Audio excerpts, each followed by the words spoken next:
په خوست ولایت کې افغان ویاړ څېړنیزې او کلتوري ټولنې فعالیت پیل کړ. د افغان ویاړ څېړنیزې او کلتوري ټولنې مسؤلین وایي چې خوست د لیکوالانو، شاعرانو او په خاصه توګه د ادب په برخه کې د افغانستان په کچه نوموتي ویاړلي لیکوالان او شاعران لري.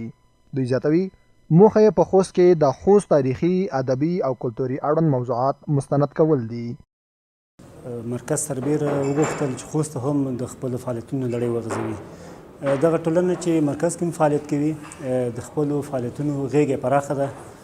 موږ نه یوازې د سیمینارونو په برخه کې کار کوو بلکې د مستندونو په برخه کې، د تعلیب په برخه کې او همداشان د ښوونیزو خپرونو په برخه کې.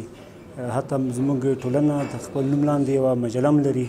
د ویبسایټ په برخه کې، د سوشل میډیا په برخه کې غواړو چې په بېلابېلو برخو کې خپل خدمات ټولنې ته وړاندې.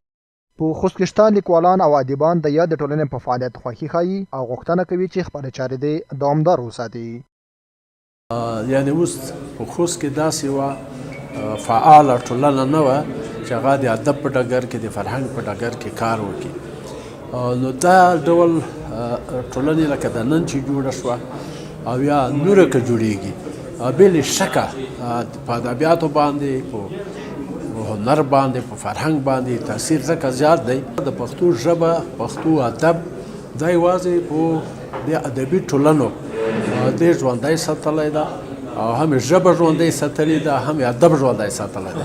ډېر خوشحاله یو چې دلته مسؤلې ادارې د دې برخې فعالیت ته، ارزښت ته بیرته متوجه شوي دي او موږ له دوی غوښتنه کوو چې د خوست په مرکز او ولسوالیو کې دغه فرهنګي ادبي هلې ځلې نه یوازې بیرته پیل کړي بلکې د هغو ملاتړ وکړي تر څو بیرته دغه خوځښتونه پیل شي. د یادونې وړ ده چې له دې څخه مخکې هم په خوست ولایت کې یو شمېر ټولنو فعالیتونه پیل کړي.